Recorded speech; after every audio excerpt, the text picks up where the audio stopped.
Hello मेरे प्यारे बच्चों, कैसे हो आप सब। मैं उम्मीद करता हूँ कि आप सब बहुत अच्छे होंगे। प्यारे बच्चों, हम पढ़ रहे थे क्लास 6 की साइंस।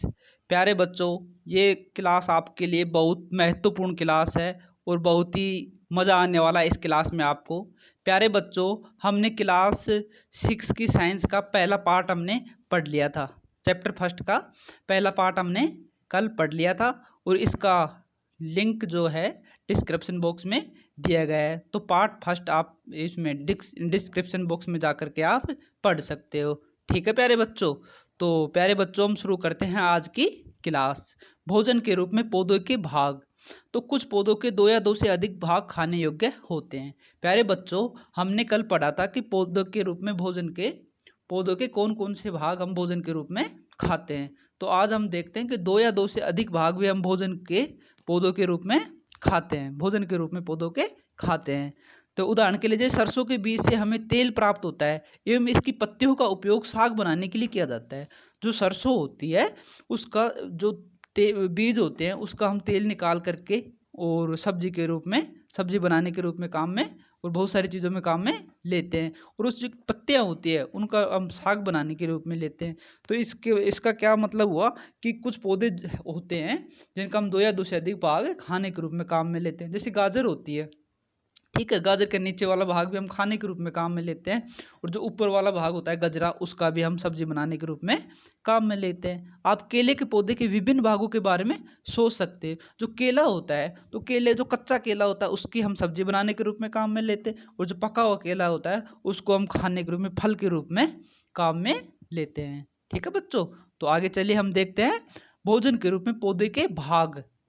तो भोजन के रूप में पौधे के कौन कौन से भाग होते हैं, कौन कहाँ से उसके वो भाग प्राप्त होते हैं हमारे को, इसके संगठक कौन कौन से होते हैं। खाद्य पदार्थ की अब ये सारणी हम समझने की कोशिश करते हैं। ठीक है, खाद्य पदार्थ के मुख्य स्रोत की तरह पौधा, जैसे बैगन का भरता अपने को बनाना होता है, ठीक है, तो इसके लिए हमें क्या क्या चाहिए होता है, इसके जो संगठक और स्रोत हमें क्या क्या चाहिए। बैगन चाहिए होगा सबसे पहले, ठीक है, मिर्च चाहिए होगी, मसाले चाहिए होगा, तेल चाहिए होगा, ठीक है, और प्याज, टमाटर, ये सारी चीज़ें हमें इसके स्रोत के रूप में चाहिए होगी। और ये सारी चीज़ें हमें कहाँ से मिलेगी, पौधे के किस भाग से हमें मिलेगी। ठीक है, बैगन होता है जो हमें पौधे के फल भाग से प्राप्त होता है, मिर्च होती है ये भी हमें फल से प्राप्त होती है। ठीक है बच्चों, तेल होता है ये भी हमें फल से प्राप्त होता है, घी होता है हमें पशुओं से प्राप्त होता है, पशु और जंतु उत्पाद है वो। ठीक है बच्चों, तेल मूंगफली, सरसों, सोयाबीन या किसी अन्य पौधे से ये बीज से प्राप्त होता है। अब देखो अपने को ब्रोकली और आलू की सब्जी बनानी है तो इसका स्रोत क्या है। सबसे पहले अपने को आलू चाहिए, ब्रोकली चाहिए, तेल चाहिए, ठीक है, और मिर्च मसाले चाहिए, ये सारी चीज़ें अपने को चाहिए होंगी। अब पौधे के भाग हमें कहाँ से प्राप्त होगा, जो आलू होगा ये अपने को पौधे के तने भाग से प्राप्त होगा और जो ब्रोकली होगी, ये जो ब्रोकली होती है ये पौधे के फूल भाग से प्राप्त होगी, फ्लावर से प्राप्त होती है ये। ठीक है बच्चों, ये है पौधे के भाग। तो आइए आज हम एक क्रियाकलाप करते हैं। तो क्रियाकलाप में आपको करना क्या है, मूंग तथा चने के कुछ सूखे बीज आपको लेना है और उनको जल से भरे एक पात्र में भर कर पूरे पात्र में डाल करके और एक दिन के लिए आपको उसको छोड़ देना। अगले दिन जल को पूरी तरह निकाल दें और बीजों को गिलास में रहने दें, उन्हें एक गीले कपड़े में लपेट कर रख दीजिए।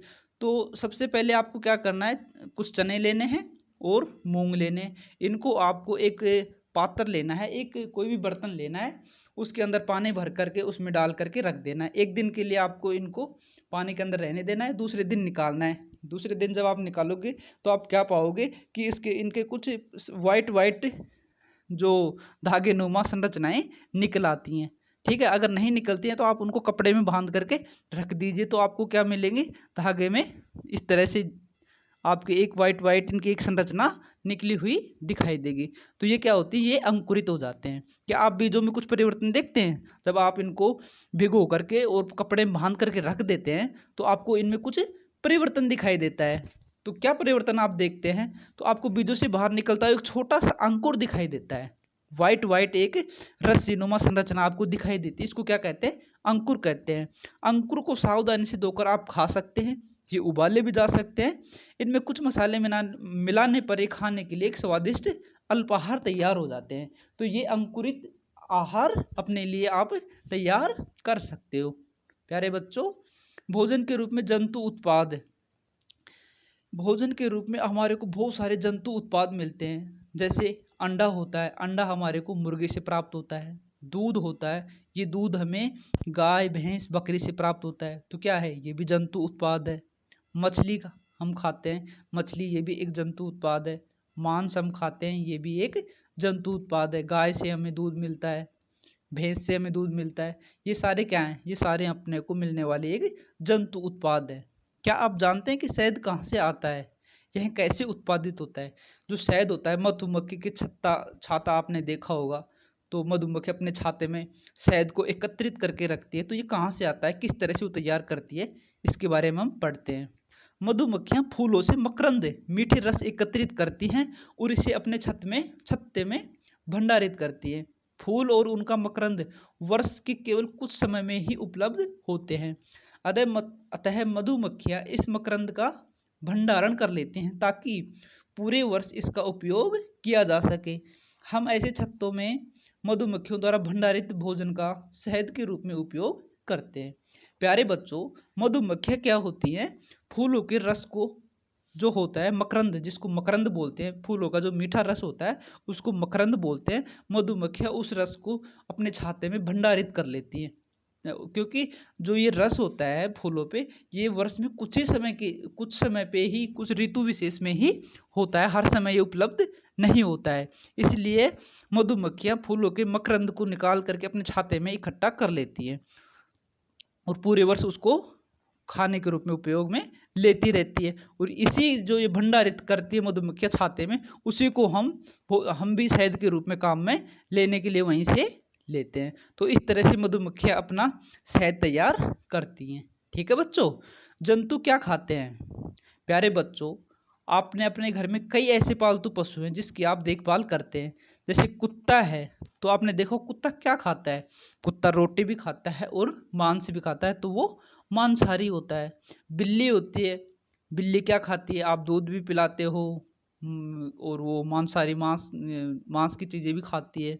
भैंस या बकरी, फिर आपको इसकी जानकारी भी होगी कि क्या क्या खाते हैं, तो ये सारी चीज़ें आपको पता होगी कि भैंस भूसा खाती है, खल खाती है, ठीक है, ये सारी चीज़ें खाती है। कुत्ता क्या खाता है, रोटी खाता है, मांस खाता है। बिल्ली भी मांस वगैरह, दूध, ये सारी चीज़ें खाती है। गाय क्या खाती है, भूसा खाती है, खली खाती है, ये सारी चीज़ें खाती है। ठीक है बच्चों, तो अन्य जंतु क्या खाते हैं? क्या आपने कभी गिलहरी, कबूतर, छिपकली या छोटे से कीटों को खाना खाते देखा है?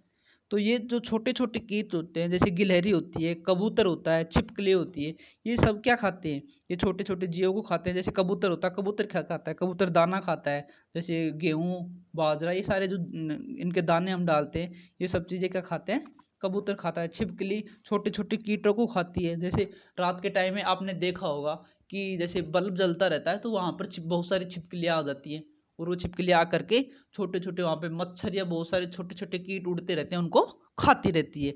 तो ये सारे इनको भोजन के रूप में लेते रहते हैं। ठीक है बच्चों, अब देखते हैं हम शाकाहारी जो भोजन होता है, भोजन खाने वाले होते हैं जीव जंतु, वो उनको 3 कैटेगरी में बांटा गया, शाकाहारी, मांसाहारी और सर्वाहारी। तो सबसे पहले हम देखते हैं शाकाहारी। जो जंतु केवल पादप खाते हैं उन्हें शाकाहारी कहते हैं। वे जंतु जो केवल पादप उत्पाद खाते हैं उन्हें क्या कहते हैं, शाकाहारी। जैसे गाय, बकरी, भैंस, घोड़ा। तो ये जितने भी जीव जंतु हैं प्यारे बच्चों, ये क्या खाते हैं, पादप खाते हैं और केवल इनसे बने हुए उत्पाद खाते हैं। तो ये किस श्रेणी में आएंगे, शाकाहारी श्रेणी में आएंगे। मांसाहारी, जो जंतु केवल जंतुओं को खाते हैं उन्हें मांसाहारी कहते हैं। शेर, बाघ, लोमड़ी, चीता, तेंदुआ। जो जंतुओं के मांस को खाते हैं, जैसे चीता होता है, बाघ होता है, ठीक है, लोमड़ी होती है और चीता होता है, ये तेंदुआ होता है, ये सब क्या खाते हैं, मांस को खाते हैं। मांसाहारी जंतुओं को मार करके खाते हैं, इसलिए क्या कहलाते हैं, मांसाहारी कहलाते हैं। सर्वाहारी, जो जंतु पादप तथा दूसरे प्राणी दोनों को ही खाते हैं उन्हें सर्वाहारी कहते हैं। मानव, कुत्ता, बिल्ली, भालू। जो मानव होता है वो सर्वाहारी श्रेणी में आता है, इसलिए कि वो जंतु उत्पाद भी खाता है, जैसे हम फल फ्रूट्स वगैरह भी खाते हैं, सब्जियां भी खाते हैं, तो ये क्या पेड़ पौधों से प्राप्त होती है। और हम चिकन भी खाते हैं, मांस भी खाते हैं, इसलिए हम सर्वाहारी श्रेणी में रखे जाते हैं। कुत्ता होता है, ये भी मांस भी खाता है और रोटी भी खाता है, इस तरह की सारी चीज़ें खाता है, इसलिए ये सर्वाहारी श्रेणी में आता है। बिल्ली, भालू, ये सब क्या है, सर्वाहारी श्रेणी में आते हैं। जंतु और उनका भोजन, तो ये हमने पीछे पढ़ ही लिया कि भैंस होती है, ये क्या खाती है, घास खाती है, खली खाती है, भूसा खाती है, अनाज खाती है। और बिल्ली होती है, बिल्ली छोटे जंतुओं को खाती है, पक्षी खाती है, दूध खाती है। ठीक है बच्चों। और ये जो चूहा, शेर, बाघ, ये क्या क्या खाते हैं, तो ये आप सारणी आपको कंप्लीट करनी है। ठीक है बच्चों, ये आपको भरना है 3 में। जैसे शेर होता है, शेर क्या खाता है, हिरण को खाता है, छोटे छोटे खरगोश भी होते हैं, और भी छोटे बहुत सारे जंगल में जानवर होते हैं, उन सबको खा जाता है। बाघ होता है, बाघ भी ये सब चीज़ें खाता है, हिरण को खा जाता है, खरगोश को खा जाता है, यहाँ तक कि मानव अगर उसको मिल जाए, मनुष्य मिल जाए तो उसको भी खा जाता है। तो ये सारी चीज़ें उनके क्या होते हैं, भोजन के रूप में ये उपयोग में लेते हैं। तो प्यारे बच्चों, ये थी आज की हमारी क्लास। कैसी लगी आपकी ये क्लास, कमेंट करके कमेंट बॉक्स में ज़रूर बताइए। प्यारे बच्चों, आज का क्लास का हमारा सवाल है, मनुष्य को आप किस वर्ग में रखना चाहोगे, शाकाहारी, मांसाहारी और सर्वाहारी। इस क्वेश्चन का आंसर आप कमेंट बॉक्स में कमेंट करके ज़रूर दीजिए। प्यारे बच्चों, कोरोना चल रहा है, कोरोना की गाइडलाइन का आपको बहुत ही सख्ती से पालन करना है। मास्क पहनना है, जब भी घर से बाहर निकलो मास्क लगा करके निकलना है, हाथों को बार बार सैनिटाइज करते रहना है, घर पे रहना है, बहुत ज़रूरी काम के लिए ही घर से बाहर निकलना है, और सामाजिक दूरी का पालन करना है। ठीक है बच्चों। तो प्यारे बच्चों, अगर आपने अभी तक चैनल को सब्सक्राइब नहीं किया है तो चैनल को सब्सक्राइब कर लें, बेल आइकन को ज़रूर दबा लें, ताकि आने वाली क्लास की नोटिफिकेशन आप तक पहुंच सके। क्लास अच्छी लगी हो तो लाइक और शेयर ज़रूर करें। कमेंट बॉक्स में कमेंट करके अपनी राय ज़रूर दें कि क्लास आपको कैसी लगी, जो पढ़ाया जा रहा है आपको कैसा लग रहा है, मज़ा आ रहा है कि नहीं आ रहा है। तो प्यारे बच्चों, अगर आपको क्लास अच्छी नहीं लगी हो तो भी आप कमेंट करके कमेंट बॉक्स में अपनी राय दे सकते हैं, और हम उसमें सुधार करने की कोशिश करेंगे। धन्यवाद बच्चों, धन्यवाद प्यारे दोस्तों।